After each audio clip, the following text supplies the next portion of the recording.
Sveiki, su jumis šiandien yra generalinė linija Artūras Lukienčiukas. Mūsų svečias šiandien yra Andrius Martinkus, humanitarinių mokslų daktaras. Pakalbėsime apie Lietuvos ateitį geopolitinėme kontekste. Koks Lietuvos likimas ir kaip bus, ir kokia Andriaus nuomonė šio atžvilgiu. Taigi, Andriu, kaip Jūs manote, kokią vietą užima Lietuva šiuo metu geopolitinė prasme? Taip, šita vieta yra, pasakysime taip, liūdna ir Lietuvos ateities perspektyvos yra labai miglotos ir Lietuvos valdžios, nors kai kurie sako, kad Lietuva iš vis, kaip žinau, Artūras sako, kad Lietuva iš vis savo valdžios neturi, o tai nėra mūsų valdžia, bet tarkime, mūsų valdančiųjų reakcija į įvykius, kurie dabar klostosi pasaulyje, yra, pasakyčiau taip, labai nekūrybiška. Sakyčiau, šita Lietuvos valstybė, šitas Lietuvos režimas, kuris egzistuoja jau virš 30 metų, yra pats toks nekūrybiškiausias laikotarpis visoje Lietuvos istorijoje. O Lietuvos istorija iš tikrųjų yra labai įdomi, labai ilga. Lietuva yra sena valstybė. Lietuvos valstybingumui yra virš 700 metų, jeigu taip skaičiuoti nuo Mindaugo, arba nuo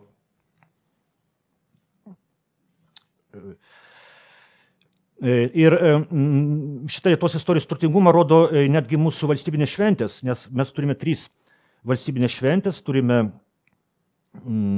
vasario 16, turime kovo 11 ir turime Liepos 6 Mindaugo karūnavimą. Taigi,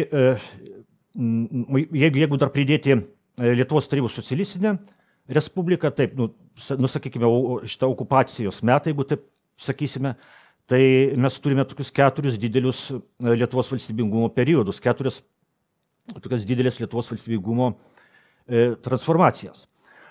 Ir kad suprasti, kur mes dabar esame, reikia suprasti, kad mes esame pabaigoje iš didžiosios raidės. Ir ta pabaiga yra keleriopa. Daug kas baigėsi, keli dalykai baigėsi. Pirmiausia, aišku, visada krikščionys yra laikų pabaigoje. Aš kaip esu tikintis žmogus, Romos katalikas, kaip ir dauguma lietuvių save deklaruoja. Ir krikščionys visada gyvena laikų pabaigoje, laukia Kristaus atėjimo ir dabar verbų sekmadienis, graži šventė, visus sveikinu su artėjančiomis Velykomis, bet tai yra metafizinė pabaiga ir šitoje pabaigoje krikščionys gyvena jau virš 2000 metų. Bet yra kitos 2 svarbios pabaigos, istorinės pabaigos. Pirma, mes gyvename tokiame laikotarpyje, kai baigėsi tas pasaulis, kuris susikūrė po Tarybų socialistinių respublikų sąjungos žlugimo. Mes gyvename pabaigoje vadinamojo vienpolio pasaulio, turbūt klausytojai girdėjo šitas savokas, vienpolis pasaulis, daugiapolis pasaulis. Taigi mes gyvename pasaulyje, vienpolio pasaulio pabaigoje, kai buvo Sovietų arba Tarybų sąjunga, čia skonio dalykas, galima ir taip sakyti, kalbininkai sako, kad galima ir Tarybų sąjunga sakyti, ir Sovietų sąjunga. Taigi, kai egzistavo šitos 2 supervalstybės, buvo vadinamoji dvipolė pasaulio tvarka, o kai šitas socialistinis polis, Tarybų socialistinių respublikų sąjunga žlugo, įsivyravo vadinamoji Jungtinių Amerikos valstijų hegemonija. Ir dabar mes esame štai šito vienpolio pasaulio pabaigos liudininkai, skausmingos agonijos, galima sakyti. Liudininkai, kurio šiuo metu tas skausmingiausias taškas, aišku, yra karas Ukrainoje, vakarų ir Rusijos karas Ukrainoje. Bet mes gyvename ir dar fundamentalesnėje istorinėje pabaigoje. Mes matome, kaip traukiasi pasaulis, kuris egzistavo maždaug 2,5 šimtmečio. Mes matome apskritai vakarų pasaulio saulėlydį. Nes tas dvipolis pasaulis, kai konkuravo dvi supervalstybės, Jungtinės valstijos ir Tarybų sąjunga, šita konkurencija šiaip jau irgi vyko tarp dviejų vakarietiškų ideologijų, nes marksizmas tai irgi yra vakarų ideologija. O dabar mes matome, kaip ką tik susitiko Putinas ir Xi Jinpingas. Matome, kad vakarai po truputį užleidžia savo pozicijas. Čia galima prisiminti 1918 metais išleistą garsią Osvaldo Špenglerio knygą Vakarų saulėlydis. Tuomet dar daug kas to nepatikėjo, dar tai nebuvo taip labai matoma, atrodė, kad vakarai vis dar viešpatauja pasaulyje, bet Špengleris jau rašė, kad tai yra toks grinai technologinis viešpatavimas, o dvasinė prasme vakarai jau nyksta. Ir dabar, prie ko aš čia taip ilgai šneku, kokia yra dabar reakcija Lietuvos, sakykime, valdžios į visus tos įvykius. Tai ką aš matau? Aš matau, kad šitas režimas, Lietuvos režimas, tiesiog dantimis ir nagais įsikabino į šitą nueinančią pasaulio tvarką, nedemonstruoja jokio kūrybiškumo ir yra linkęs aukoti lietuvių tautos nacionalinius interesus, politologiškai kalbant, o jeigu kalbant žmogiškai, tai galima sakyti, kad yra linkęs aukoti lietuvių tautos gyvybinius interesus, vardant šitos vienpolės Jungtinių Amerikos valstijų tvarkos išsaugojimo. Ir tai yra labai liūdna, man iš tikrųjų labai liūdna visą tai stebėti. Man tai ne tik kelia pasipiktinimą, bet man grinai yra būtent žmogiškai liūdna ir man gaila yra tos Lietuvos visos tūkstantmetės Lietuvos istorijos. Šita valdžia elgėsi su Lietuva tarsi tai būtų kažkokia, tikrai ne Lietuvos valdžia, jie elgėsi su šita šalimi kaip su kažkokia kolonija. Ir iš tikrųjų, jeigu mes nežinotume, kad mus valdo kabutėse lietuvių valdžia, jeigu mes tiesiog pažiūrėtume į banalų demografinius faktus, ir jeigu nežinotume, kad čia yra tipo Lietuvos kažkokia valdžia, mes galėtume pagalvoti, kad Lietuvą valdo kažkokia labai žiauri diktatūra, kažkokie atėjūnai, kažkokie užkariautojai, kurie naikina lietuvių tautą, nes per tos 30 metų lietuvių tauta savo istorinėje tėvynėje susitraukė nuo 3,7 milijonų iki, pagal oficialią statistiką, iki 2,8 milijonų. Ir visa tai yra tiesiog labai liūdna, nes mes matome, kad galime elgtis ir kitaip. Mes turime, sakykime, Lenkijos pavyzdį, kur aš, aišku, irgi turiu labai daug priekaištų dėl jų rusofobijos ir panašiai, bet dėl savo, sakykime, tradicinių vertybių Lenkai kovoja tikrai daugiau negu dabartinė Lietuvos valdžia. Arba mes turime dar geresnį pavyzdį, mes turime Vengriją, kuri ir geopolitiškai žaidžia daug protingesnį, daug išmintingesnį žaidimą. Ir Viktoras Orbanas tikrai palieka savo tautai, vengrų tautai, palieka daug didesnę manevro laisvę tose ateities istorijos vingiuose. O Lietuvos valdžia, kad taip, nežinau, visiškai nekūrybiškai, visiškai bukai, kaip kažkokia erkė, įsikybo į tą nueinančią pasaulio tvarką ir tikrai yra toks vaizdas susidaro, kad yra gatava mesti tą lietuvių tautą į trečiojo pasaulinio karo mėsmalę, nes galų gale Dalia Grybauskaitė, buvusi prezidentė, jinai jau ką tik prasidėjus šitiems aktyviems kariniams veiksmams Ukrainoje praeitų metų kovo mėnesį, jinai atvirai kvietė, kad reikia, jeigu karas neišvengiamas, tai reikia jau dabar pradėti kariauti. Taip, šitas taip, bet noriu priminti, ką dabartinis mūsų Lietuvos Respublikos prezidentas yra pasakęs. Aš tą dažnai akcentuoju socialinėse tinkluose ir daug kas nesupranta, ką tai reiškia. Reiškia, mūsų prezidentas sako, jog būtina peržengti visas raudonas linijas. Ir šiuo metu, kai karas yra tokio lemiamoje fazėje, kurioje turi įvykti lūžis, nepaprastai svarbu, kad mes nevėluotume, nedėlstume.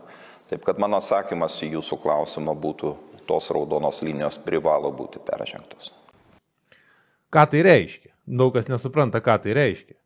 Jog buvo toks, kaip, sakykime, verbalinis susitarimas tarp šalių, kad niekas nenaudos branduolinio ginklo. Čia kalbos oficialiai, kad mes tuoj panaudosim, čia yra tik blefas dažniausiai.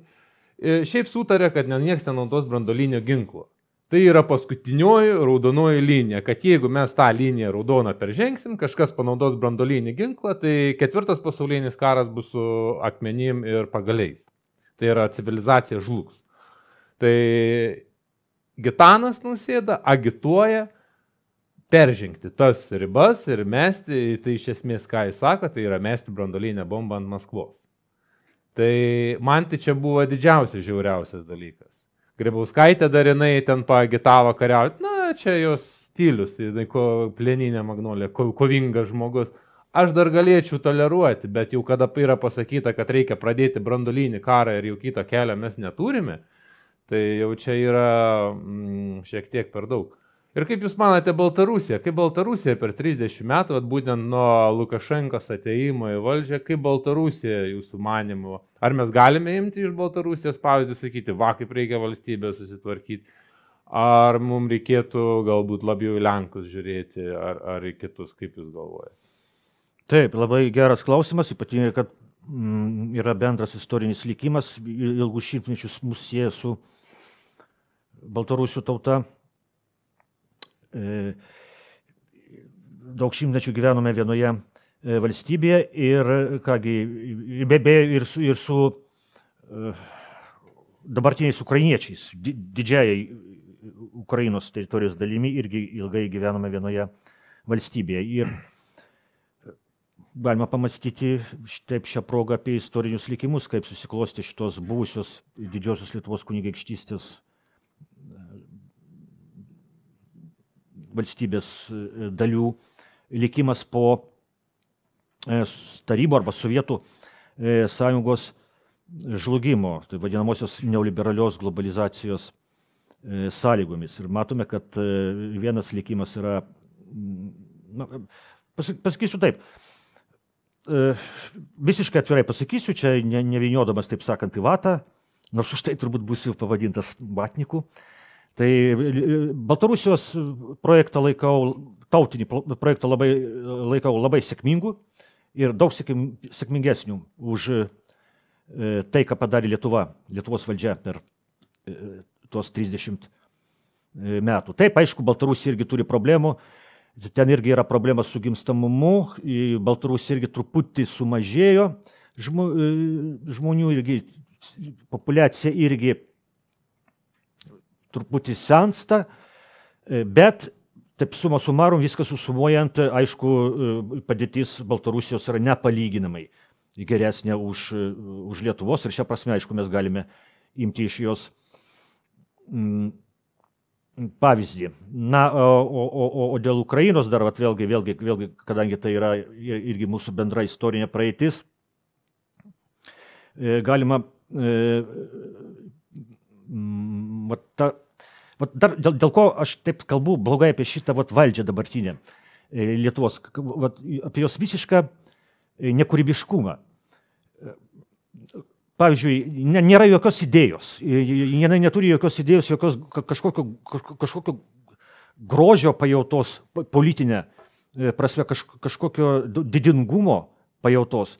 Sakykime, Lietuvos didžioji kunigaikštystė, kad dar ką besakytų, galbūt patys kunigaikščiai taip labai stipriai ir nesuvokė šitos idėjos, bet taip, kaip sakė Vladimiras Solovjovas, žymus rusų XIX amžiaus filosofas, tauta yra ne tai, ką jinai apie save masto šiapusybėje, tautos idėja yra ne tai, ką tauta apie save masto šiapusybėje, tautos idėja yra tai, ką apie ją masto Dievas amžinybėje. Taigi, gal Lietuvos didieji kunigaikščiai ir nesuvokė šitos giluminės Lietuvos didžiosios kunigaikštystės idėjos esmės, bet šita idėja iš tikrųjų buvo ir tai buvo labai gili idėja, tai buvo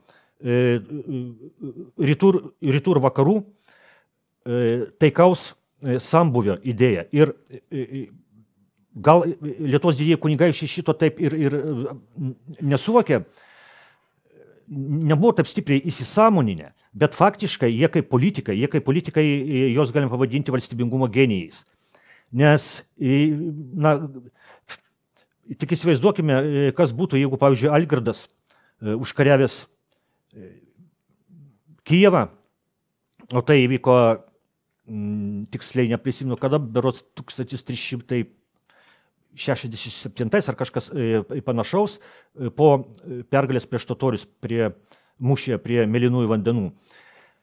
Ir galima tik įsivaizduoti, kas būtų, jeigu Algirdas pradėtų griauti ten bažnyčias stačiatikių, pradėtų ten aukurus pagonių dievams lietuviškiams statyti, nes tuomet jis pagonis dar buvo Algirdas. Tai aišku, kas būtų tuomet. Tuomet iš karto įvyktų sukilimas ir tos žemės iš karto nuo Lietuvos atskiltų.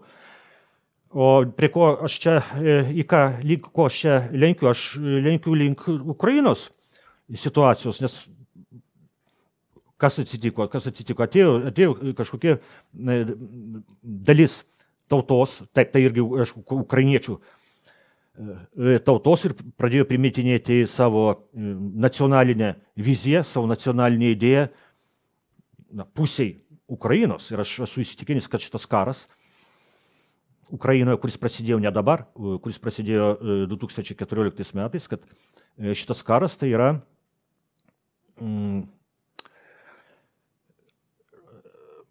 vėlgi būsiu pavadintas vatnikas, bet aš neišvengiamas dalykas.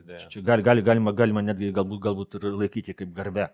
Kaip pagirimą jiems priimti, kaip pagirimą. Tai šitas karas Ukrainoje, jis yra vakarų prievartos prieš rytus pasekmė. Vakarų prievartos prieš rytus pasekmė, į kuriuos rytai atsakė, aišku.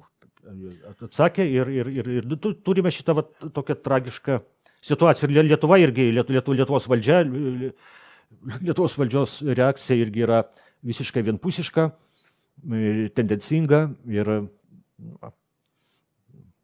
apgailėtina. Vėlgi kardinaliai skiriasi nuo tos pačios Vengrijos reakcijos. Nu taip, tai dėl to aš ir sakau, ir ne tik aš, jog tai nėra Lietuvos valdžia, tai yra tiesiog Lietuvos teritoriją administruojantis okupantai, tiksliausiai. Nes mes esame ir okupuoti tos pačios, kuri iš pradžių buvo teisėtai išrinkta, viskas gerai. Bet paskui mes pareiškėm jiem, tai yra visuomenės didžioji dauguma pareiškė jiems nepasitikėjimą ir jie nepasitraukė. Jie pasakė, Šimonytė, kada ateis rinkimai, atgausit savo balsą teisę, kažką tokio vulgaraus. Tai kokia čia gali būti valdžia ir kaip jie nesiverčia liežuvis vadinti ją valdžia. Kadangi ir kaip jūs paminėjot, jog jie neatstovauja mūsų nacionalinio intereso, tai jie viską naikina. Dabar paimkim COVID laikotarpį, kada buvo priimtas sveikatos ministras, būtent toksai, kuris nieko visiškai nesupranta ir nesigaudo medicinai. Visus klausimus atsakiau, nežinau, ne, tikrai nemoku. Finale ta vadovė, to patarė, pasižiūrėjo į tą mano bičiulę, aš tik paskui po kiek tai metų pradėjau turinėti, ar tik jie nebus susitarę, sako, labai gerai, sako, mums kaip tik tokio reikia. Tai prasme, ir jinai pakėlė, sako, labai gerai, sako, mums kaip tik tokio reikia. Žmogus buhalteris ir dar kiek girdėjau prastas buhalteris. Ir buvo pastatytas į tokį postą, tai yra sveikatos apsauga, tai yra visiškas Lietuvos naikinimas, aš esu įsitikinęs, kad tai yra, na, aš galiu atsekti tai kieno tai sako planas. Tai aš manau, kad tai Hitlerio planas, kadangi Hitlerio planas buvo įkurti Europos Sąjungą, na, iš esmės sukurti sąjungą, kuri galų gale pereitų visą pasaulinę sąjungą. Sunaikinti tautinės mažumas. Na tai tas ir vyksta. Lietuvoje, kaip sakot, jau, na, aš skaitau 50% išvažiavo iš Lietuvos per tos 30 metų. Čia oficialiais duomenimis yra 2,8 milijonų, aš labai abejoju, čia galbūt 2. Gali būti, nes aš iš asmeninės patirties galiu pasakyti, aš Panemunėje dabar Kauno gyvenu, tai kai aš prieš 20 metų ten atvažiavome, dar prieš 20 metų, tai žmonių buvo daug daugiau, dabar gali pereiti ten. Aš dažnai vaikščiau ten į vietinį Maksimą, tai yra dvi stotelės autobuso. Tai labai dažnai būna taip, kad eini dieną ir nesutinki nė vieno žmogaus. Na, aišku, galim pasakyti, kad į mašiną sulindo daug kas, bet tikrai buvo daug daugiau žmonių, aš prisimenu. Aš pilnai su jums sutinku, aš pats iš Panevėžio ir Panevėžy vienu momentu buvo apie 140 000 žmonių, kada buvo 21 didžiulės gamyklos, viską. Ir dabar netgi buvo toks momentas, kada mes netekam didmiesčio statuso, tai buvo apie 60 000 žmonių gyvena. Na, tai nėra kur žmonėm dėtis, tiesiog visi pabėgo į užsienį. Ir aš dar noriu irgi kai ką pasakyti apie užsienį, apie Angliją, trumpai. Anglijoje, aš kiek ten pagyvenau, ten yra grynas socializmas. Tai yra socialistiniu pagrindu visa šalis pastatyta. Tai yra socialinės garantijos, žmogui, jeigu gimė ten neįgalus vaikas, pilnai 100% viskas parūpinta, paduota. Mes Lietuvoje net negalime įsivaizduoti tokią dalyką. Čia neįgalus žmonės iš vis yra elgiamas su jais žiauriai. Tėvai, kurie yra vieniši, irgi yra ten numesti, ten keli centai jam tiesiog numesti, kaip nežinau kam. Anglija įskaita, sako, oi, ten demokratija, laisvė. Ten yra grynas socialistinis modelis. Ir ten tos demokratijos aš labai mažai pastebėjau, kadangi ten viską kontroliuoja vietinė valdžia, tai vadinamas councilas, ir tu be jo leidimo nieko negali, tu net savo kieme negali pastatyti šašlykinės be councilo leidimo. Ten leidimo reikia viskam. Aš ten kiek pagyvenau ir kai kuriem papasakoju, kurie nebuvo išvykę, ir patarybinės valdžios sakė, pas mus prie tarybų valdžios tokios nebuvo kontrolės tokios, kad viskam reikia leidimo. Ten viskam leidimo, ten televizorių, jeigu nori turėti, reikia leidimą turėti iš vietinės valdžios. Tai ne visada yra blogai. Aš manau, kad turi būti tokia tvarka, apskritai tvarka turi būti kažkokia. Sakau, geriau kažkokia tvarka negu jokios tvarkos. Tai būtent dabar mes tą Lietuvoje ir turime, kad visai tvarkos nėra. Ne tai, kad jinai geresnė, blogesnė, jos iš vis nėra, neegzistuoja. Ir jeigu kas nors pasakys, jog reikia Lietuvoje šiek tiek socializmo, tai iš karto bus pavadinti raudonais komunistais, Ir jeigu nori bendradarbiauti su Baltarusija, iš karto sakys, čia va banda Saulę parsivežti iš Rusijos, Kremliaus agentai ir taip toliau. Bet visas civilizuotas pasaulis, ir kuriam man teko būti, ir kuriam iš šiaip stebiu, ir Amerikoje, taip pačioje, ir Anglijoje, tai yra socialistinio pagrindo valstybės. Ten ta demokratija tai yra tiesiog žodis naudojamas propagandai. Tai tokia mano įžvalga, kas liečia valdymo sistemas ir ką aš norėčiau asmeniškai matyti, va sako, gyvensim kaip vakaruose. Tai reikia pradėti nuo to, nuo socialistinės kažkokios sistemos. Taigi, kaip manote, kokie veiksniai ar veiksmai lems Lietuvos išlikimą ar būsime sutrypti tarp šių milžinų dvikovos šioje kryžkeliai?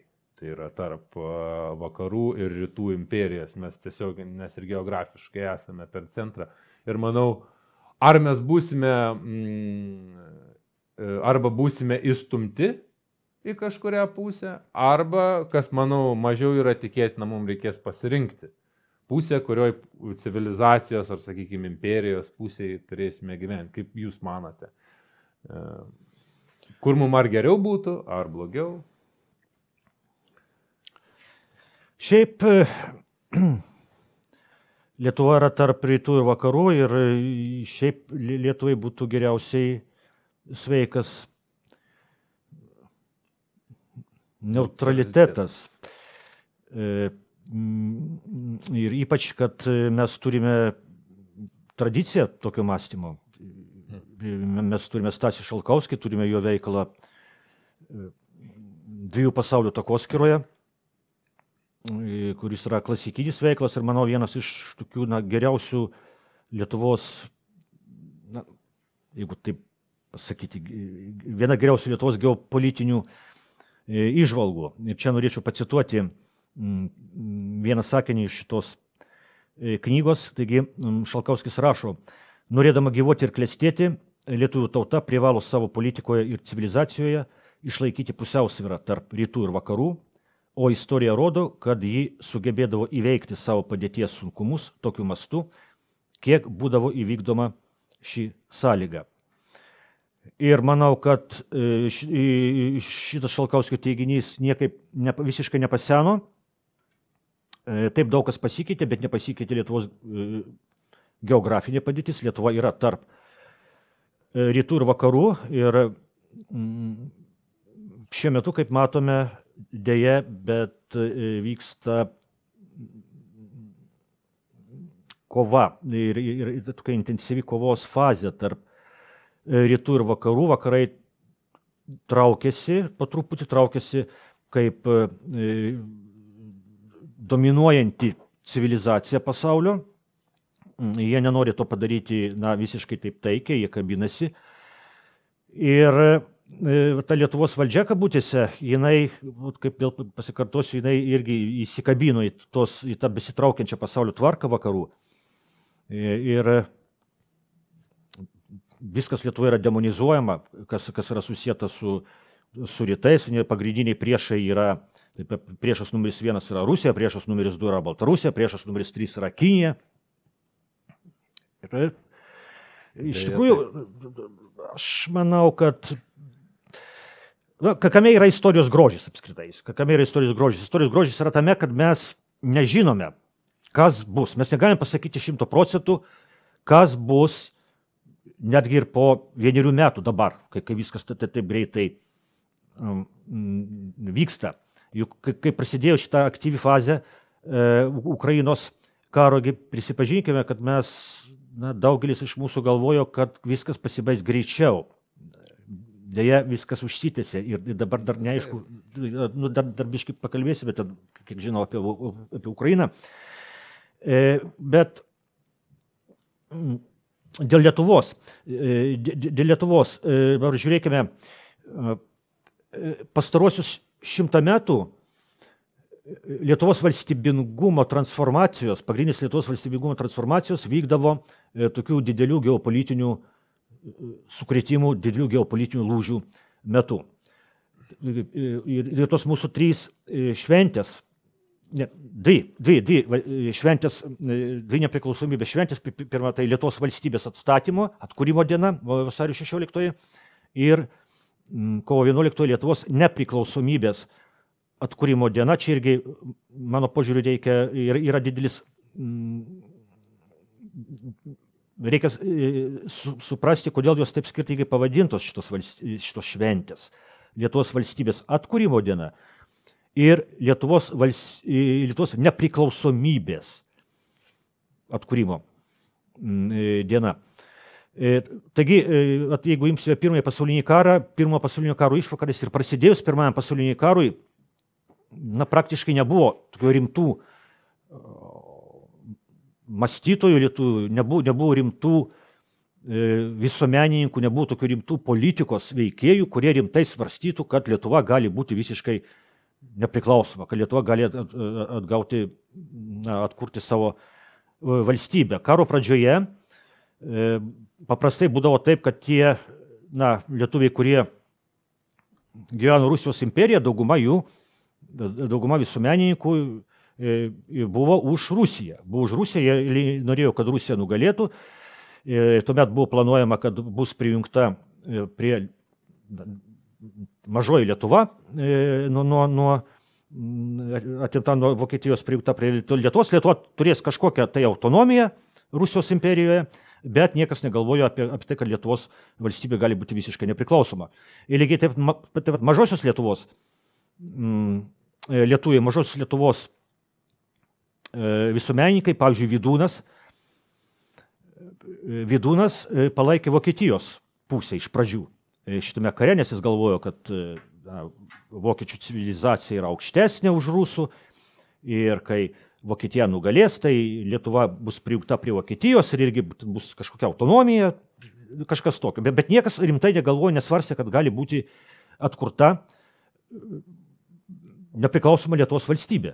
O atsitiko taip. Žlugo imperijos, nes visi galvojo, kad kažkas turi laimėti arba Rusija, arba Vokietija, paprastai kalbant.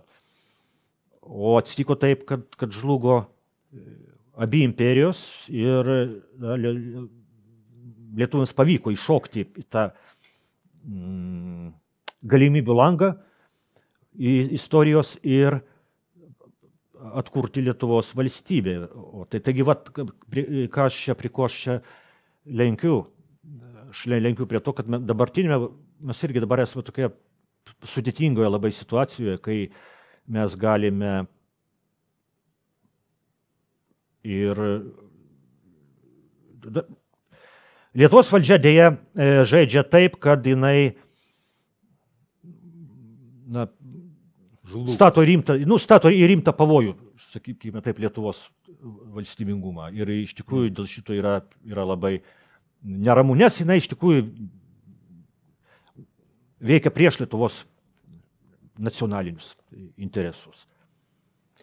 Taip, iš tiesų labai liūdna ir man matyti, kaip yra naikinamas ir pilietiškumas, ir žmonių dalyvavimas rinkimuose, ir referendumų teisė yra apspjaudama, ir visa tai. Ir aš irgi manau, jog Lietuvai būtų naudingiausia būtų turėti tą neutralitetą, tačiau tas neutralitetas išsireikštų priklausomybę nuo, sakykime, nuo abiejų pusių. Tai yra būti priklausomam kažkiek ir nuo Amerikos, ir nuo Rusijos. Tačiau tuo pačiu metu turėti savo tvirtą poziciją ir turėti šantažo tą kozerį. Kad jeigu man kažkas nepatiko, aš pakenksiu Amerikai, jeigu man kažkas nepatiko iš Rusijos, aš galiu pakenkti Rusijai. Nes dabar mes esam faktiškai tik Amerikos pusė. Ir dėl to ir nuplaukia mūsų visi interesai, mūsų nacionaliniai. Taip, kaip Vengrijos pavyzdys yra NATO narė, Europos Sąjungos narė, bet turi labai savo kietą poziciją ir netgi Bidenas taip supyko, kad nepakvietė Orbano į tą savo renginį. O Jėzau, aš manau, Orbanas tikrai ten labai nuliūda dėl to, bet irgi reiktų kažkaip... Ta Europos Sąjunga irgi, manau, yra didelė kliūtis, kadangi vėlgi ta Europos taryba, ta von der Leyen, man kelia labai daug klausimų, kas juos rinko, kodėl jie mums vadovauja, kodėl von der Leyen, kada atėjo privalomės vakcinacijas, jie išleido ten tą įsakymą, kad privaloma vakcinuotis ir pasakė, jog sąjungos įstatymai yra aukščiau jūsų vidinių įstatymų. Mūsų konstitucija sako, kad negalima kištis į žmogaus kūną, Europos Sąjungos konstitucija sako, kad gali drąsiai. Tarkim, kaip pavyzdį. Ar jie tiesiog išleido įstatymą, pasakė, kad drąsiai galima per prievartą daryti, ką nori. Tai aš manau, irgi tai yra didžiulis interesų susipjovimas. Ir aš manau, kad Europos Sąjunga buvo sukurta ne tam, kad suvienyti valstybės, nes realiai galima būti vieningiam be jokios sąjungos. Tiesiog susitarti, kad mes bendradarbiaujam ir vėl atsidarom sienas, mums nereikia ten jokių muitinių, ten vizų. Ir viskas. Va, kai Baltarusija buvo padarę be vizį režimą ir važiuokit savo kiek norit. Ir kam mums ta sąjunga? Ir čia šita sąjunga yra sudaryta būtent tam, kad pajungti va tas mažesnės šalytės, kurios turi geopolitinį tą resursą kaip Lietuva. Ir jos naudoti kaip marionetinės valstybėlės.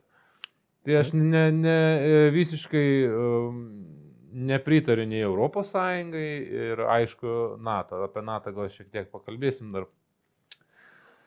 Tai o kaip jūs manote, kokias politinės jėgas kylančias matote šiuo metu, kurios turi perspektyvą į Lietuvos ateitį? Tai yra, jeigu dabar, tarkim, prasidėtų Seimo rinkimai, jie jau nebe už kalnų.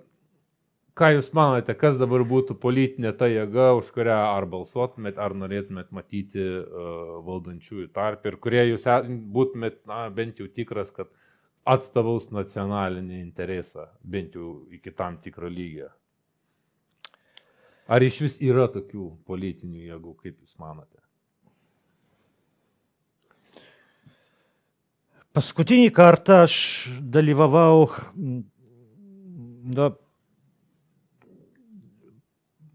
Seimo rinkimuose turėdamas kažkokią viltį. Paskutinį kartą tai buvo 2016 metų berods Seimo rinkimai, kai laimėjo Ramūnas Karbauskis savo Valstiečių ir Žaliųjų sąjungą.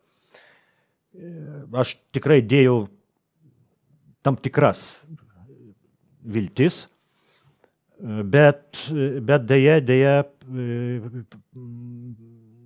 tos viltis pasirodė be pagrindo. Ir dėja reikia pasakyti, kad Karbauskis visiškai nuvylė rinkėjus ir dėl to ir pralaimėjo paskutiniuose Seimo rinkimuose. Nes tuomet iš tikrųjų tauta buvo davusi šansą. Karbauskis galėjo pademonstruoti kažką panašaus į bent jau pabandyti tapti lietuvišku Viktoru Orbanu. Bet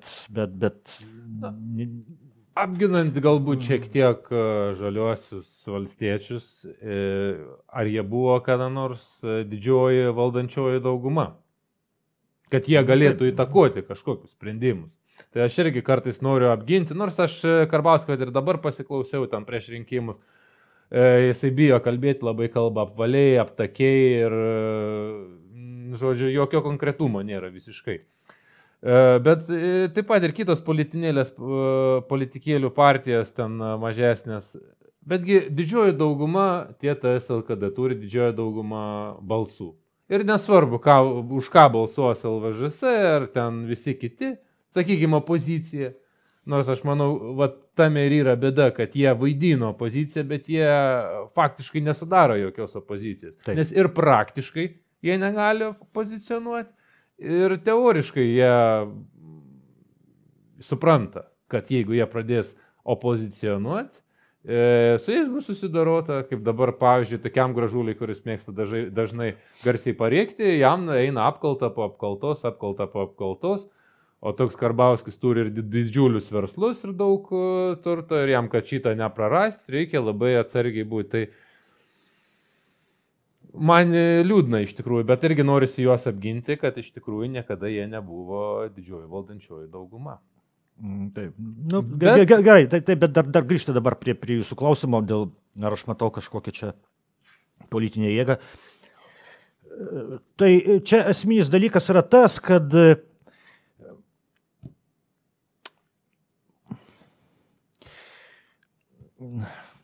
kaip čia pasakius, vėlgi labai ne taip, kaip kiti kalba, pasakysiu, visos šitos partijos, kurios yra dabar Lietuvos Respublikos Seime, visos jos yra vieningos dėl vieno dalyko, tai jos visos yra rusofobinės. Ir net jeigu ten yra politikų, kurie savo širdyje ir nėra rusofobai, bet balsavimas, pavyzdžiui, dėl laisvės premijos suteikimo Ukrainos prezidentui Vladimirui Zelenskiui, tai yra tragiškas rezultatas, labai liūdnas vaizdas. Aš tikrai garantuoju, kad ne visi Seimo nariai, kurie balsavo už, ne visi jie norėtų taip balsuoti, bet jie akivaizdu, kad jie paprasčiausiai išsigando. Jie paprasčiausiai išsigando ir niekas netgi nesusilaikė. Visi prabalsavo už. Taigi aš manau, kad taip žvelgiant į ateitį Lietuvos, jeigu Lietuva dar turi apskritai kažkokią ateitį, nes jeigu viskas bus taip, kaip dabar yra, kaip tos 30 metų, tai viskas taip ir bus. Ir jeigu, sakykime taip, Ukrainoje nugalės, aš dabar niekur nesakau, kas ten turi nugalėti, bet sakykime taip, jeigu Rusija bus sutriuškinta, sakykime, o vakarai, kaip Ukraina nugalės, kaip sako mūsų politikumas, tai aš garantuoju, kad viskas 30 metų vėl viskas bus taip pat ir Lietuva ir toliau nyks ir landsbergistai jau ir viešai sako, kad Nijolė Oželytė, kad po 100 metų Lietuva išnyks. Taip. Ir viskas čia yra, ir čia yra gerai, pasak jos, nes čia atsiveria kažkokios galimybės jaunimui ir taip toliau. O Vytautas Landsbergis, senasis, tai sakė, kad ir jeigu 1/4 žmonijos išnyktų, tai žemelė padėkotų, ar kaip jis ten išsireiškė. Taigi, ir prie ko aš čia irgi lenkiu, tai vėlgi būsiu pavadintas vatniku, bet ką darysi, aš taip manau. Perspektyva turėtų ta partija ir tikrai, ką nors jinai pakeistų, ta partija, kuri atsiribotų nuo rusofobijos. Tai nereiškia, kad jinai turėtų mylėti Rusiją, ten kažką būti rusofiliška, tiesiog nebūti tokia, taip, išvaduotų iš tokios zoologinės rusofobijos, nes rusofobija iš tikrųjų yra vėžys Lietuvos politinio gyvenimo, rusofobija yra, kaip aš rašiau viename savo tekste, rusofobija tai yra neoliberalaus Lietuvos režimo pilietinė dorybė, nes jeigu tu nedeklaruosi šitos dorybės, tai tu esi ne tai, kad marginalas, tu esi beveik priešas Lietuvos. Ir todėl to vadinamoji opozicija, tos vadinamosios opozicinės televizijos, kaip ten, pavyzdžiui, Janutinė, ten Klyvečka, ten, neminėsiu, daug jų yra, kelios jų yra, tai jie vaidina opoziciją Landsbergių režimų, ten kritikuoja Landsbergių režimą dėl daugelio dalykų, bet rusofobija tai yra šventa karvė jiems. Tai yra šventa karvė, kurios jokių būdų negalima liesti, reikia būtinai deklaruoti savo rusofobiją. Ir taip deklaruojant savo rusofobiją, kažkaip deklaruoti taip savo lojalumą režimui ir gauti kažkokią vietą, nedidelį langą, kuriame galima kritikuoti tam tikrus Landsbergių režimo aspektus. Taigi šiuo požiūriu iš tikrųjų partija reikalinga Lietuvai tokia partija, kuri nedrįstų atsiriboti nuo šitos oficialios rusofobijos. Ir tai būtų iš tikrųjų opozicinė partija, mano toks yra požiūrės. Aš norėčiau, aišku, kad tai būtų kokia partija, kuri vadintųsi, kurios pavadinime būtų žodis krikščionybė, kažkokia tai krikščioniška partija, bet tuo netgi nekvepia Lietuva partija, kuri vadina save krikščionišką partiją, Lietuvos krikščionys, Tėvynės sąjunga, Lietuvos krikščionys demokratai, tai ten nėra nei tėvynės, nei Lietuvos, nei krikščionybės. Ir jie ne konservatoriai. Taip, ir jie ne konservatoriai. ten yra kažkokia sąjunga, galima... Landsbergių sąjunga. Taip, Landsbergių sąjunga, kažkas, globalistai, žodžiu, globalistinė partija, kuri nieko neturi bendra su tradicijomis. Taip, iš ties liūdna situacija su ta valdančiųjų dauguma, bet aš visgi manau, kad baigėsi jų viešpatavimas, nes jau šie merų rinkimai parodė, jog žmonės jau balsuos už socialdemokratus, už žaliuosius, ten už bet ką balsuos, jau tik nebe už TS LKD ir tai, manau, yra gera pradžia. Pagaliau žmonės suvokė. Bet dėl rusofobijos, aš irgi galvoju, kad rusofobija yra, kad jinai brukama per gerklę, kaip sakant, 30 metų, tai yra taip. Bet jinai egzistavo ir prieš karą, dėja. Tai yra lietuvių kraujyje. Ir po karo tas buvo, ta tokia rusofobija dvelkia, tai tik tais... Buvo, bet aš viešoje erdvėje, jeigu paskaityti nuo metų spaudą, tikrai nebuvo tokio lygio. Aišku, tai nebuvom, ką aš jų nesakau, kad iki tokio lygio, kaip dabar buvom nusirytę, jau iki šito dugno jau ten nieks nebuvo dar niekada pramušęs, tai mes esam šiuo atveju istoriniai tikrai ryškioj kryžkeliai ir tikrai... Manau, nei jūsų, nei mano žiniomis nebuvo to istorijoje dar niekada, kas dabar vyksta. Taip. Kai įsivaizduoti, kad kažkoks oficialus ten smetoninės valdžios atstovas nusikalbėtų iki to, kad uždaryti dangų rusų kultūrai, kaip čia Lietuvoje buvo pasakyti, tai čia iš vis yra. Be komentarų. Kaip pasakė Puškinas, garbinot Sovietų sąjungą. Taip. Yra tikrai, čia jau kvepia ir psichiniais sutrikimais turbūt. Arba tiesiog grubi propaganda, dėja atsiranda žmonių, kurie ją tiki. Taigi, ar ketinate dalyvauti ateinančiuose Seimo rinkimuose? Ar bandysite dar kartą? Ir ar eisit vienmandačiai, ar galvojat gal prisijungti prie kokios partijos?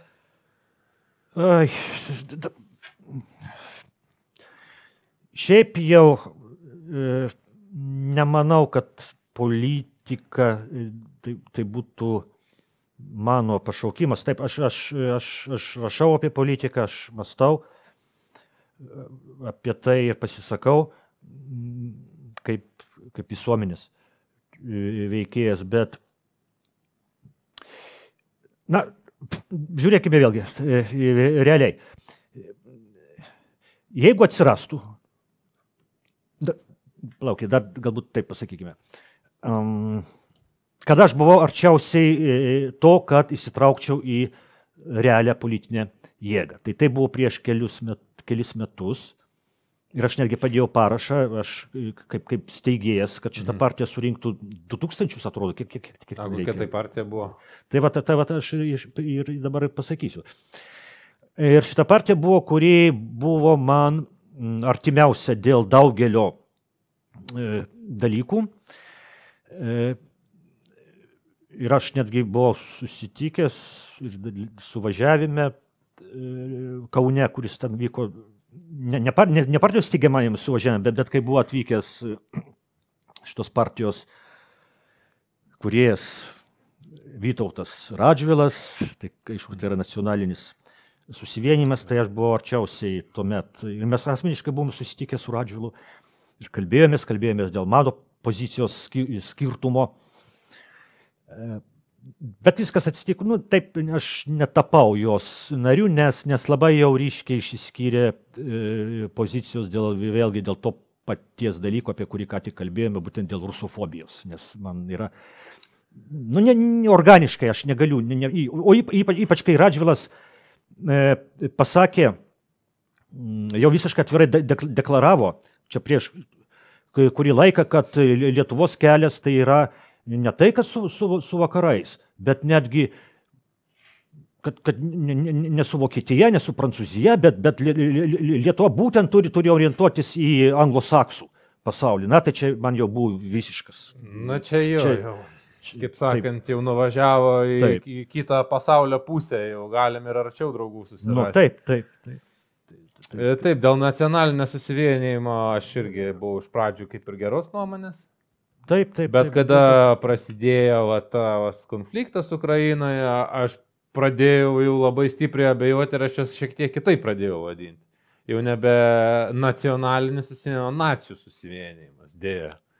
Nes jie būtent kelia į viršų, būtent savo Facebooko paskyroje, kelia Kazį Škirpą, Stefaną Banderą kaip didžiausius herojus modernaus pasaulio. Tai dėl vertybinių dalykų labai kelia daug abejonių tokia partija.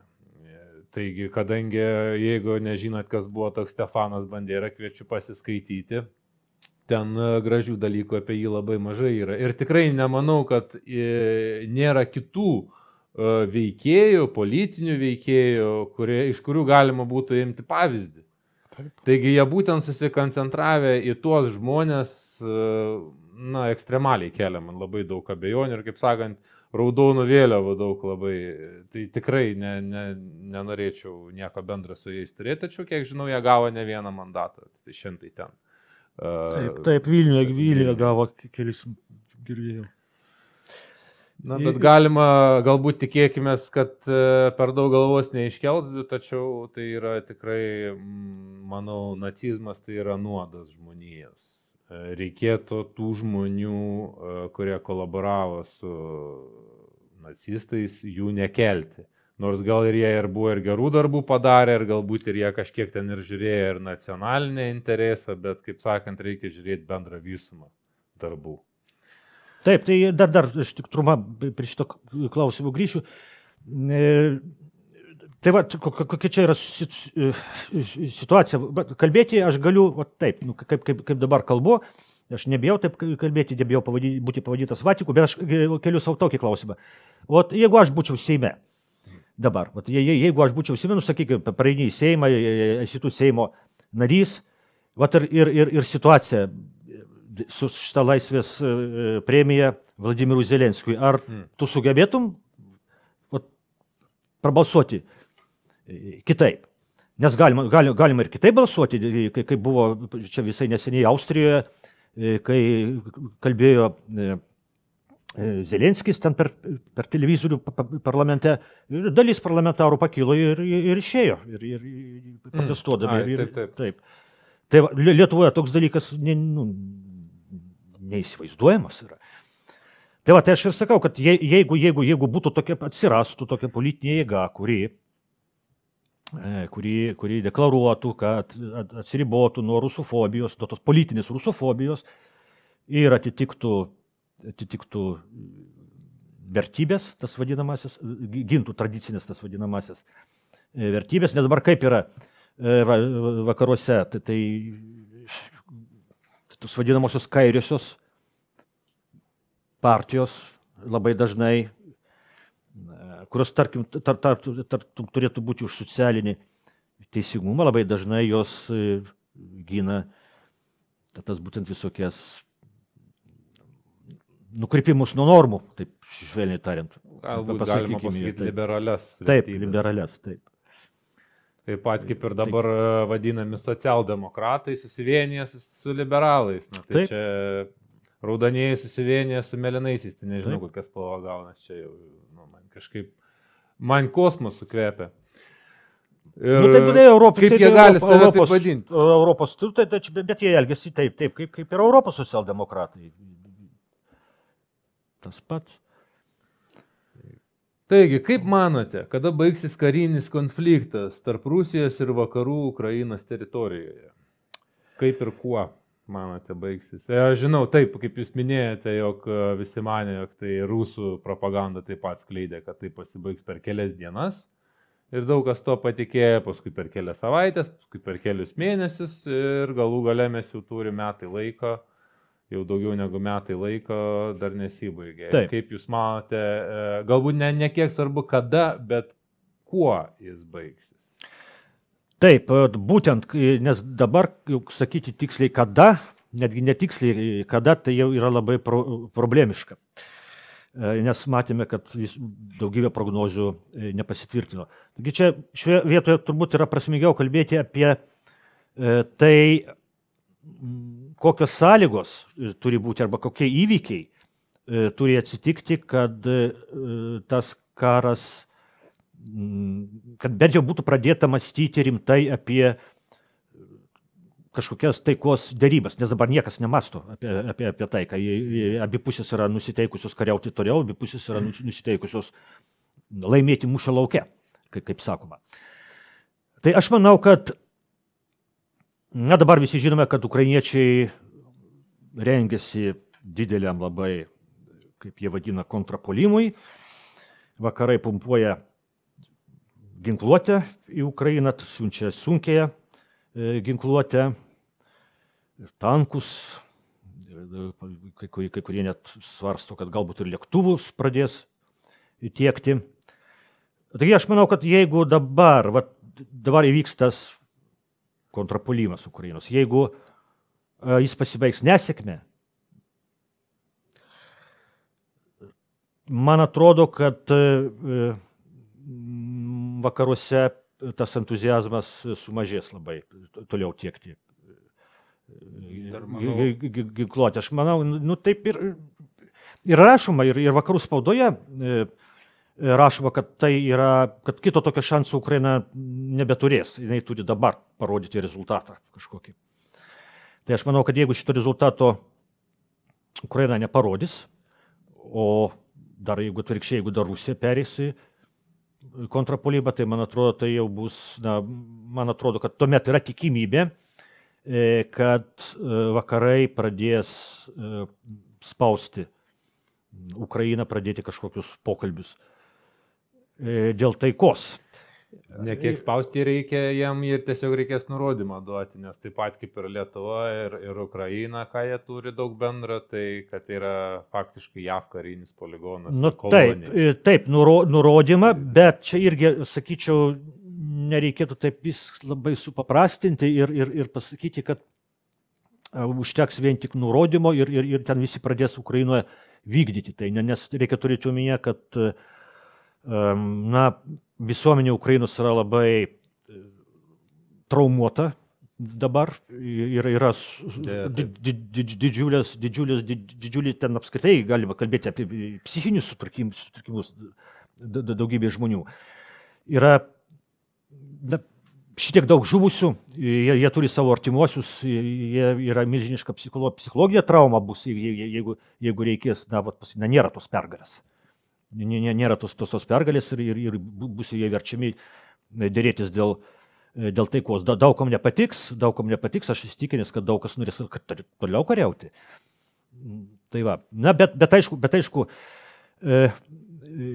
tokiu atveju, kad jeigu dabar tas kontrapuolimas Ukrainos nepavyktų, tai aišku, kad tai būtų jau, mano požiūriu, tai būtų žingsnis tokiu taikos link. Ir kitas žingsnis be abejo taikos link, jeigu iki tol nepasibaigs, tai aišku, tai yra rinkimai, Jungtinės Amerikos valstijos rinkimai, kurie įvyks kitais metais ir ką gali žinoti, jeigu laimi respublikonai, manau irgi nebūtų toks entuziastingas palaikymas kaip iš demokratų pusių, nes ten biški yra, kaip čia pasakius, biški skirtingos kapitalistų grupės, biški skirtingi yra jų interesai, nes vis dėlto respublikonai tai nėra tokie agresyvūs globalistai, sakykime taip, tokie agresyvūs. Nėra agresyvūs liberalai. Taip, mažiau bent jau agresyvūs. Trumpas, aš dabar pasiklausau, ką jis kalba, tai jisai, kalba kaip tradicionalistas irgi ir jisai kalba irgi, kad sako, prie manęs to konflikto niekada nebūtų buvę. Arba sako, kad išspręsčiau per 24 valandas. Jo, ir jisai kalba visai kitaip, bet kas liečia tas dvi partijas, respublikonai ir demokratai, tai man irgi juokas ima, tai čia tokia demokratija vaidina ir tik dvi politinės partijas. Tai, nežinau, man tai ten kažkaip iš tikrųjų yra taip, kad ten partijų yra labai daug. Jungtinės Amerikos valstijose, bet kažkodėl tik tai kalbama apie dvi. Ir kažkodėl tik tai tos dvi, turbūt paprasčiausiai, yra didžiausias ir turbūt tas finansinis kapitalas ir remia tik tai jo šitas. Nes netgi visa būna, kad, sakykime, du realūs kandidatai į prezidentus, respublikonas demokratas, bet dažnai būna, kad ir pats žmogelis, koks nors milijonierius išsikelia kaip nepriklausomas, bet jis surenka tiek, 2-3 procentus, ar kiek ten būna.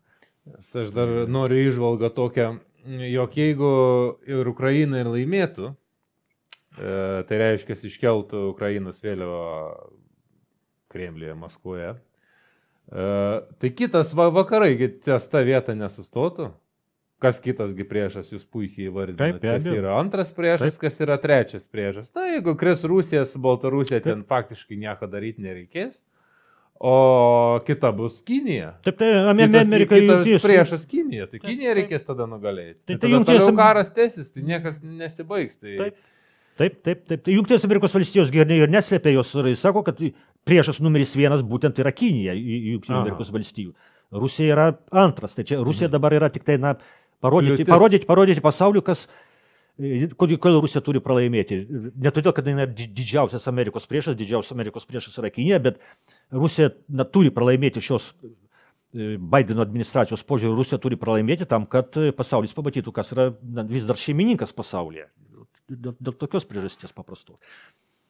Ir dar kas juokingiausia man asmeniškai, tai kad pati Amerika tai suvertė visą savo kapitalą į Kiniją, savo gamybą visą perkėlė į Kiniją, netaiko nei mokesčių, nei jokių ten sankcijų niekam. Ir tai yra, aš manau, tai buvo padaryta specialiai, tai iš šono atrodo juokinga, bet tai yra priešo sukūrimas. Tai yra tam, kad karas būtų, reikia visų pirma sukurti priešą. Tai reikia visų pirma tą priešą įkišti žmonėmi galvas, įtikinti žmonės, kad tai yra priešas. O tada jau priversti juos kariauti yra paprasta. Taigi, manau, jeigu žmonės nepriverstumėm, tai yra žmonėm neišplautų taip greit smegenų ir neįtikintų, kad tavo ten, kaip mus bando įtikinti, kad Baltarusija yra mūsų priešas. Prieš tai buvo Lenkai labai priešai čia.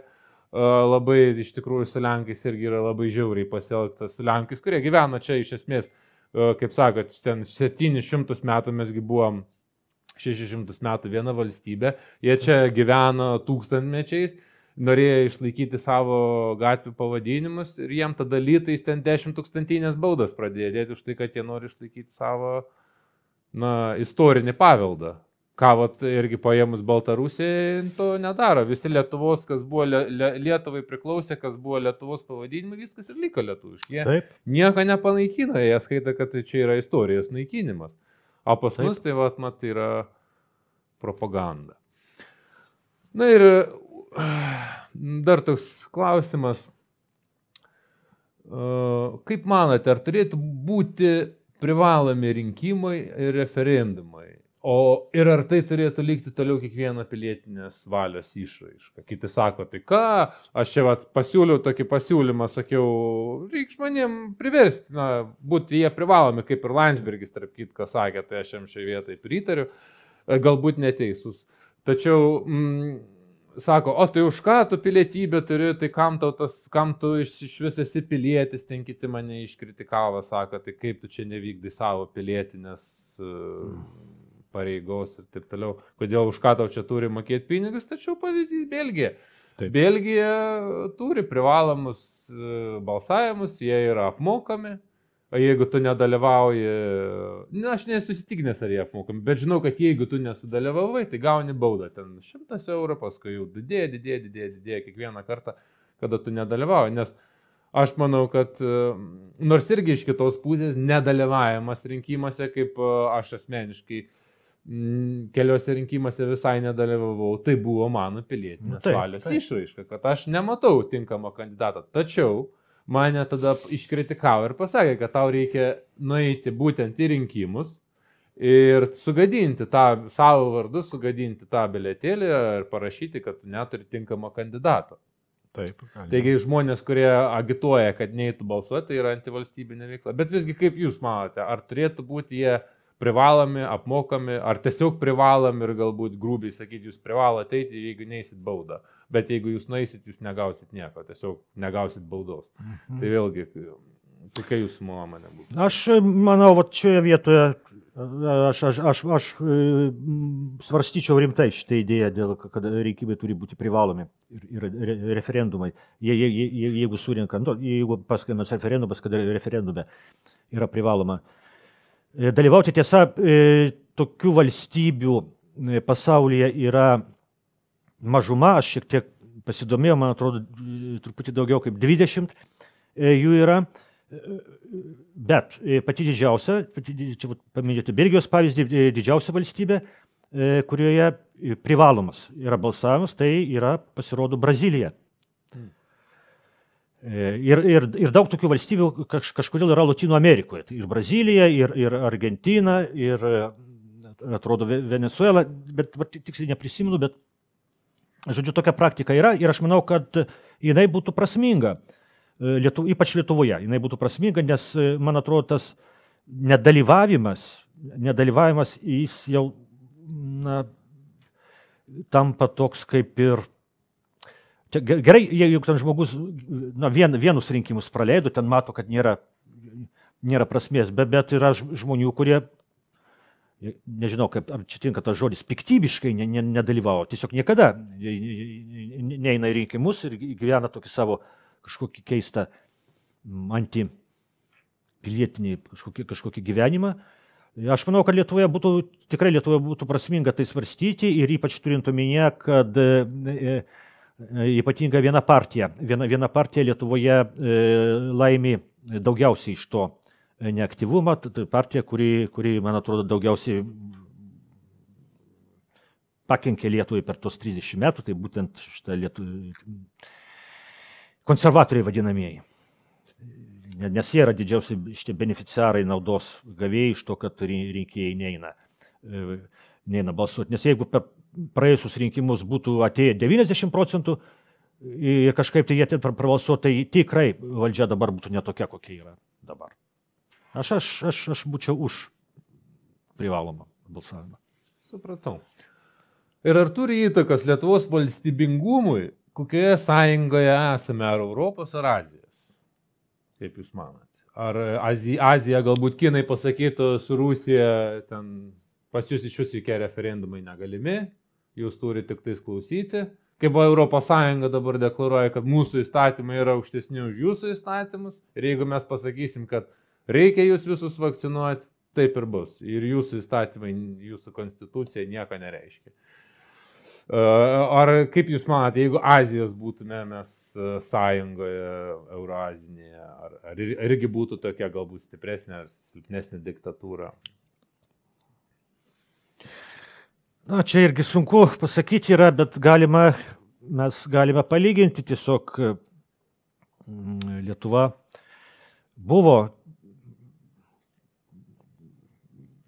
yra dabar vienoje sąjungoje, Europos sąjungoje, bet Lietuva buvo ir kitokioje sąjungoje, tai būtent Tarybų arba Sovietų socialistinių respublikų sąjungoje. Ir daug kas sako, kad tai buvo okupacija, gerai, tebūnie tai buvo okupacija, bet vėlgi aš noriu prisiminti dėl tų švenčių pavadinimų. Vasario 16 yra Lietuvos valstybės atkūrimo diena. Kovo 11 yra ne Lietuvos valstybės atkūrimo diena. Kovo 11 yra Lietuvos nepriklausomybės atkūrimo diena. Nepriklausomybės nuo ko? Nepriklausomybės nuo Sovietų sąjungos. Bet, ką tai reiškia? Tai reiškia, kad Lietuvos valstybingumas egzistavo. Lietuvos valstybingumas egzistavo ir Tarybų sąjungoje, tiesiog jis buvo kitoks ir tas valstybingumas tai nebuvo, kuris egzistavo Tarybų sąjungoje, tas valstybingumas nebuvo nepriklausomos valstybės egzistencija. Sakykime, kad tai buvo okupacija 1940 metais ir Tarybų arba Sovietų sąjungoje egzistavo toks darinys kaip Lietuvos Tarybų socialistinė respublika, kuri turėjo savo sienas, turėjo savo vėliavą, savo himną, savo herbą, turėjo savo valdžią kažkokią. Ir įdomu pažiūrėti, kokia yra, kaip skambėjo Lietuvos Tarybų socialistinės respublikos konstitucijos pirmas straipsnis. Taigi cituoju. Lietuvos Tarybų socialistinė respublika yra socialistinė visaliaudinė valstybė, išreiškianti darbininkų, valstiečių ir inteligentijos respublikos visų tautybių darbo žmonių valią bei interesus. Tai socialistinė visaliaudinė valstybė vis dėlto. Tik tiek, kad šita valstybė nebuvo nepriklausoma, bet, o čia galima iškelti klausimą, o dabartinė Lietuva, ar jinai yra nepriklausoma, tai kas iš to, kad jinai turi savo konstituciją, tai Lietuvos Tarybų socialistinė respublika irgi turėjo savo konstituciją, tai mes irgi dabar turime savo Lietuvos Respublikos konstituciją ir kas iš to, kad mes ją turime, ten yra 137 straipsnis, kaip pavyzdys, vienas pavyzdys, 137 straipsnis, kuriame aiškiai pasakyta, kad Lietuvoje negali būti masinio naikinimo ginklų ir negali būti svetimų valstybių karinių bazių. Nu tai negali. Visiškai yra ignoruojamas. Taip, Konstitucijos teismas išaiškino, kad gali būti, nes negali būti, jeigu priklauso būtent tai valstybei, bet kad čia kartu valdo tas bazės, tos valstybės ir Lietuva. Tai reiškia gali būti. Nu, žodžiu, čia yra tokie ekvilibristikos. Taigi, man tai ta vakarų hegemonija yra labai jau įkyrėjus ir senai, ir aš kadangi dabar sėdžiu dažnai Twitteryje, kur Elonas Muskas okupavo, galim taip sakyti, nors jis jį nupirka, bet tas žodis patikt pradėjo, okupavo Twitterį, padarė jį be cenzūros, ir ten yra viskas keliama taip, kaip yra, ir jau be jokių, ir pats Elonas Muskas yra pasakęs, kad šitas karas prasidėjo dėl vakarų kaltės. Tačiau, baigiant šitą Twitterio temą, aš ten pamačiau Lietuvos Respublikos vyriausybė, Ingrida Šimonytė, visi ten tie pagrindiniai sėdi, ten skelbės, deklaruoja, reportuoja, ką jie padarė, jų ten žygdarbius, didžiulius darbus. Ir aš nesuprantu, tai akivaizdžiai Elonas kalba, kaip jie pasakytų, rusų propagandą. Taip ir sako. Kodėl jie sėdi vis dar tam Twitter'e? Tai jam bėgti iš ten reikia, tik netitinka jų oficialių interesų. Tai ir Lietuvos vyriausybė, ir Gitanas Nausėda, visi ten absoliučiai ten sėdi ir ten angliškai rašo ir deklaruoja jų kabutėse nuveiktus darbus, nors ten nei darbais neapsiverčia liežuvis pavadinti. Tai dar aš tik tai irgi biškai dar prie to karo ir NATO. Ypač juokinga man, kai sako, kad oi, kaip čia taip negali šalis pasirinkti, prie ko prisijungti NATO, taigi NATO tai yra gynybinis alijansas, bet toks įdomus paradoksas, tame gynybinėme alijanse yra pačios agresyviausios valstybės pasaulio. Pirmiausia, Jungtinės Amerikos valstijos, kurios daugiausiai pradėjo karų, intervencijų per savo gana trumpą egzistenciją. 230 metų kažkas. Taigi tas vakarų gynybos alijansas, bet iš tokių gana agresyvių narių. Tai čia tiesiog taip yra. Ir dar dabar dėl asmenybių, jūs paminėjote Eloną Muską, aš turėčiau paminėti dar vieną tokį labai žymų ekonomistą pasaulio, toks yra Jeffrey Sachsas. Tai jis buvo, kai vyko visus šitos neoliberalius reformos iš karto po socializmo žlugimo vidurio Europoje, tai jis buvo pats pagrindinis, ne architektas, architektai buvo ten vakaruose, vakarų intelektualiniuose centruose ir politiniuose centruose, bet jis buvo, taip, kaip sakyti, galima, pagrindinis toks konsultantas, jis tuomet jaunas buvo dar. Ir pats turbūt tikėjo to, ką darė iš to neoliberalizmų. Kaip tuomet Margaret Thatcher sakė, kad neoliberalizmas neturi alternatyvos ten ir taip toliau, ir taip toliau. Ir daug kas iš tikrųjų, ir iš mūsų daug kas, daug tikėjo toje Rytų Europoje, kad kitaip negalima, dabar mes turime pereiti į tą kapitalizmą, kaip kabutėse normalus pasaulis visas lygis ir taip toliau, ir taip toliau. Taigi tas Jeffrey Sachsas dabar, kaip jis kalba apie visą šitą situaciją su Ukraina, jis kalba lygiai panašiai kaip Elonas Muskas, tas Jeffrey Sachsas, tas neoliberalių reformų vykdytojas rytų Europoje, jis sako dabar atvirai, kad dėl šito karo yra kalti vakarai, būtent vakarai, o ne Rusija. Taigi čia tokį kaip pavyzdį irgi pateikiau, kaip žmonės gali keistis. per savo gyvenimą ir radikaliai keistis. O Lietuvoje šitie visi, ir kas blogiausia, kad jie dar ir komjaunuoliai, ir komunistai buvo, kaip tas buvęs užsienio reikalų ministras, kuris buvo vadas komjaunimo Lietuvos, Linkevičius. Taip, apsivertė, pasidarė labai aktyviais liberalais, agresyviais ir šlikštų žiūrėti tiesiog kitoks. Reiganas yra pasakęs, tai senai jau Reigano yra jau 80 metų berods, praėjo 60 metų. Yra pasakęs, sakė, jeigu fašizmas ir grįžta, tai bus neoliberalistiniai formai. Jeigu fašizmas grįžta į Europą ar Ameriką, tai bus būtent neoliberalistinė forma. Ką mes ir matome, būti ypač Ukrainoje šitą simbiozę, atrodo tokia keista, kaip čia liberalizmas. Ir pas savo visuomenėse jie kažkaip nenori tokio radikalaus nacionalizmo, kuris yra Ukraina. O Ukraina labai gerai.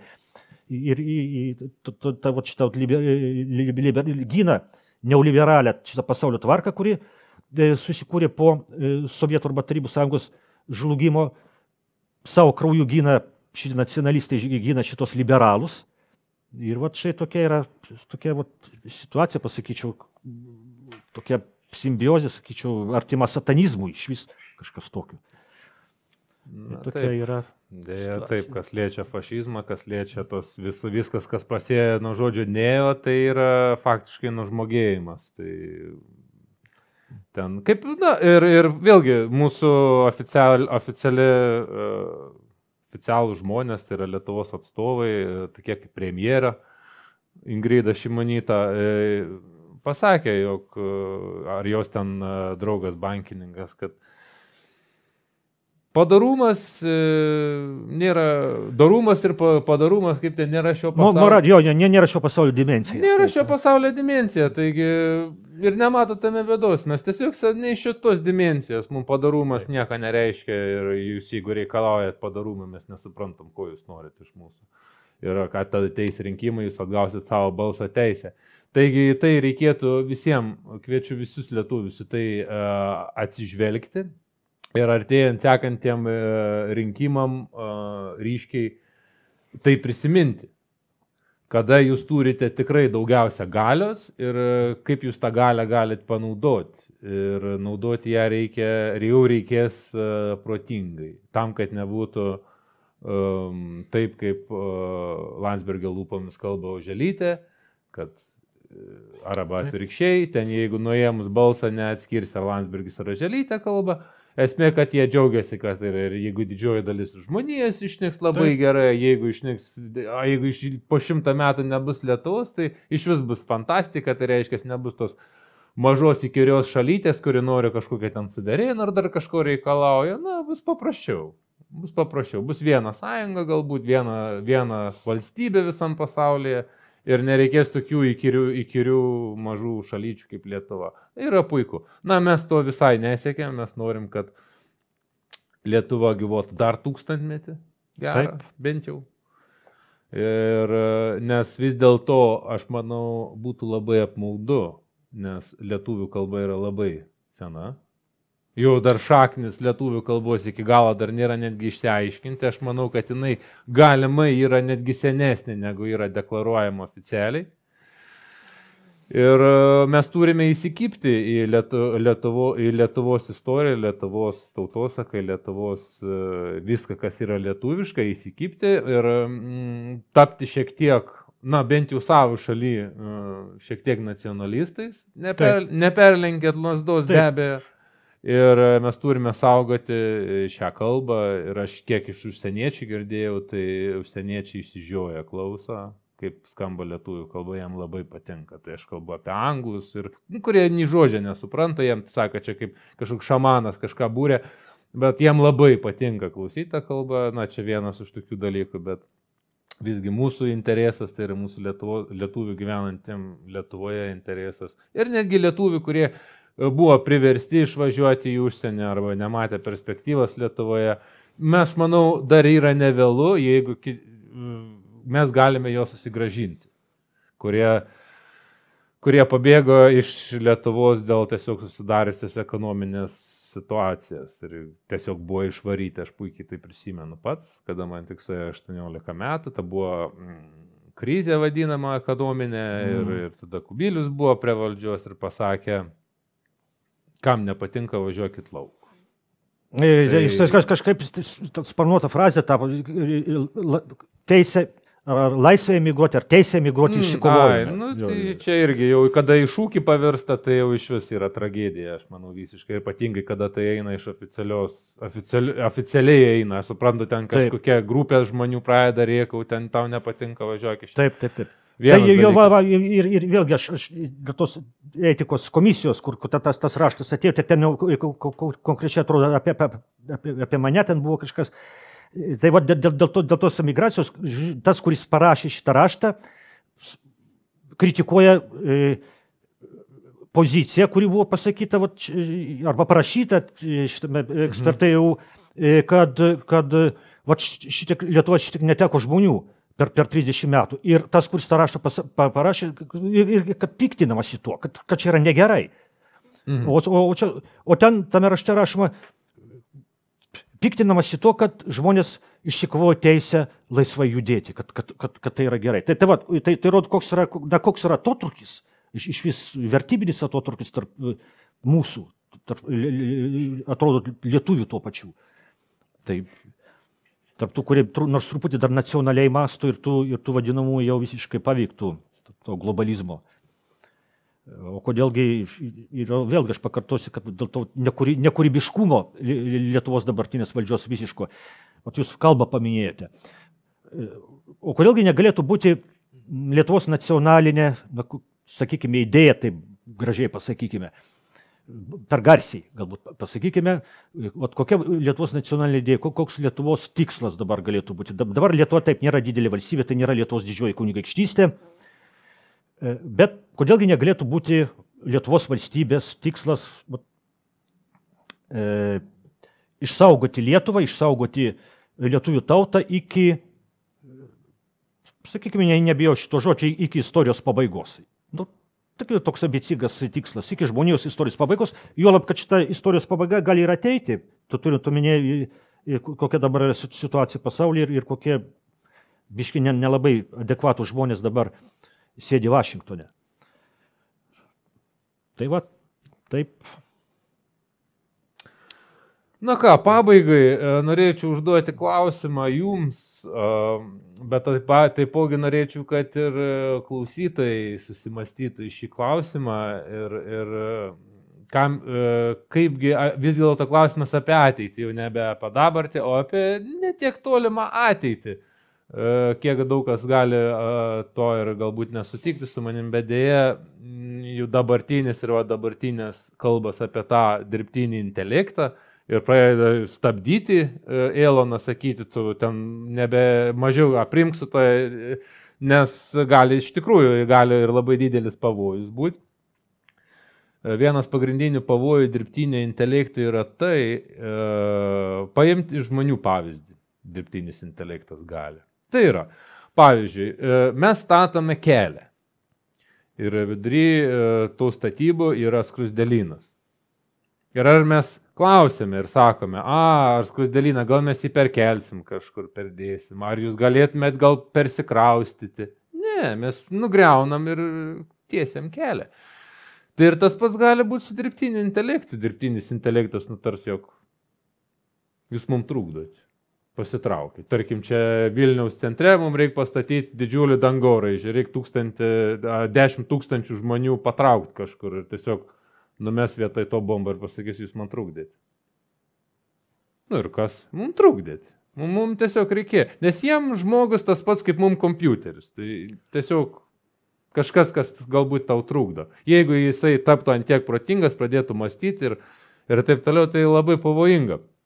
Ir tai daugelis tą problemą kelia. Taigi, kaip manote, kokią įtaką turės žmonėms artėjantį 4. industrinę revoliuciją, kai 98% darbo jėgos pakeis dirbtinis intelektas? Ar tai to ilgai išsvajoto komunizmo pradžia, ar tai bus naujas chaosas ir sumaištis? Kaip jūsų nuomonė? manote, kas bus? Kaip bus, aš nežinau, gali būti įvairiai ir tai iš tikrųjų tai priklauso nuo mūsų pačių.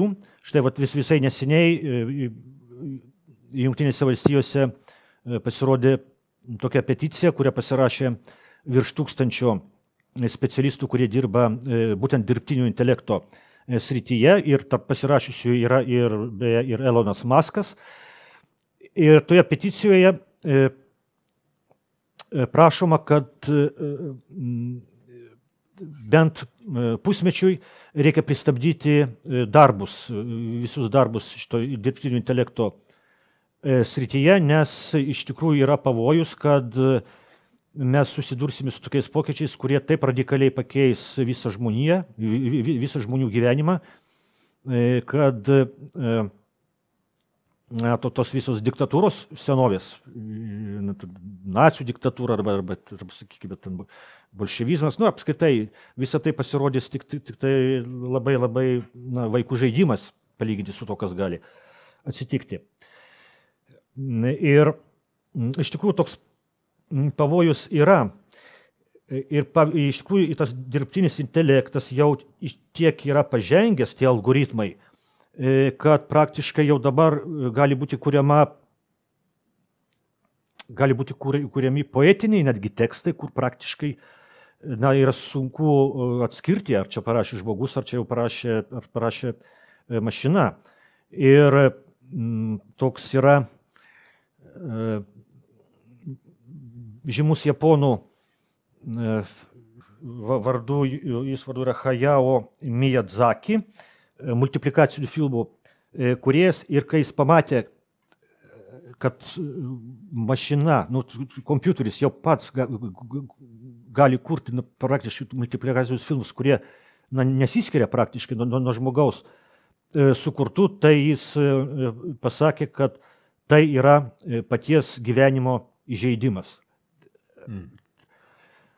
Tai iš tikrųjų, ir dabar jau grįžtu vėl prie to savo teiginių, kad tai priklauso nuo mūsų, kokia bus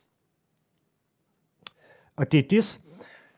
Yra toks žymus rusų istorikas Andrejus Fursovas. Tai jis kalba apie bioekotechno fašizmą. Tai tas bioekotechno fašizmas tai yra tokia galima ateities santvarka. Tai čia bio tai yra biologija, visos bioinžinerija, genų inžinerija ir taip toliau. Ekologija, visa ta žalioji, žodžiu, energetika, tas kultas gamtos perdėtas. Ir techno tai yra technologijos, tai technologijos šita pažanga technologinė. Tai jis irgi sako, kad gali būti ateities santvarka, gali būti tokia ateities santvarka, ir kur siekia agresyvūs globalistai, tai būtų jų svajonė, būtų jų tikslas. Tokia ateities santvarka, kai toks kaip ir naujasis feodalizmas, bet tai būtų daug blogiau negu senasis feodalizmas, nes senasis feodalizmas, sename feodalizme, karalius, kokį ten jis turėjo galę, valstiečiui kokiam nors ten, kuris laukuose dirba. Taip, jis turtingas, jis gali jam galvą nukirsti, bet jis negalėjo valdyti jo minčių. Galima sakyti, mintis buvo valdomos per bažnyčią ten ir taip toliau, bet buvo šita vertikalė, būties vertikalė, buvo Dievas, buvo galima Dievui pasiskųsti. O dabar žmogus gali sukurti savo rankomis tokią santvarką, kai jau niekam nepasiskūsi, ten būsi prijungtas prie matricos ir mąstysi taip, kaip tu pasakys kas nors, kaip reikia mąstyti. Ir taigi tas rusų istorikas Andrejus Fursovas, jis sako, kad tai priklauso nuo mūsų pačių, kokia bus ateitis, ir tam turi priešintis visos pasaulio visuomenės, visos valstybės, visos tautos, jos tiesiog turi stiprinti savo tradicinius identitetus. Tai valstybės, tautos, religijos turi stiprinti tradicinės vertybės, kovoti už tas tradicinės vertybės, kovoti prieš tą globalizmą ir jis sako, kad vis tiek ta naujoji santvarka kažkokia bus. Bus tie pokyčiai, bet jeigu mes nieko nedarysime, jeigu mes nekovosime už tas tradicinės vertybės, tai tie pokyčiai bus 99% žmonių nenaudai. Ir kaip jis sako, kuo stipresnė bus šita kova, kuo mes daugiau išmušime dantų šitoje kovoje, šitam naujam gimstančiam galimai monstrui, tuo ta ateities santvarka bus palankesnė paprastiems žmonėms. Tai va, tai aš manau, kad na ir kaip jis sako, ir ta kova apie tą pandemiją COVID-19 parodė, kad tas visuomenių pasipriešinimas yra, visuomenės pasipriešinimas buvo ir panašu, kad globalistai nesitikėjo, kad bus toks didelis žmonių pasipriešinimas, bet jis buvo ir matyt tą vadinamai Great Reset didįjį perkrovimą teko atidėti kuriam laiku neaišku. Nu, taigi reziumė mano ir būtų tokia, kad reikia kovoti už savo valstybę, už savo nepriklausomybę savo valstybės, kiek tai įmanoma, už tautiškumą ir už tradicinės vertybės, kovoti už tai, prieš ką yra dabartinė Lietuvos valdžia. Tai toks būtų mano atsakymas. Ačiū už atsakymą, ačiū už dalyvavimą laidoje, tikrai įdomus buvo pokalbis, ačiū Jums, susitiksim, tikiuosi, jog šitas laidas tai bus maratono pradžia ir kviesime daugiau svečių ir kalbėsime daugiau išplėstinėm temomis ir kalbėsime apie ateitį ir Lietuvos ateitį ir visiškai aš privalau sutikti su Andriu Martinkum, kadangi žinau, jog be pasipriešinimo nieko visiškai nebus ir negali būti. O dabartinis lietuvių pasipriešinimas labai yra menkas. Deja. Taip, deja. Nors aišku, niekas nenori tos sumaišties, mes nenorim sumaišties, nedaug dievė kažkoks pilietinis karas. Tai dar didesnė sumaištis, tačiau šitai vyriausybei, kuri neatstovauja mūsų nacionalinių interesų, bando mus įvelti į karą, bando sunaikinti mūsų nacionalinį identitetą, tai yra mūsų kalba, kultūra ir visa kita, mes privalome tai priešintis. Ne dėl savęs, kadangi mes tai čia laikinai, tačiau mūsų vaikai visą šitą košę turės išsrėbti pilnumoj. Taigi ačiū Andriui Martinkui už dalyvavimą, iki kitų kartų.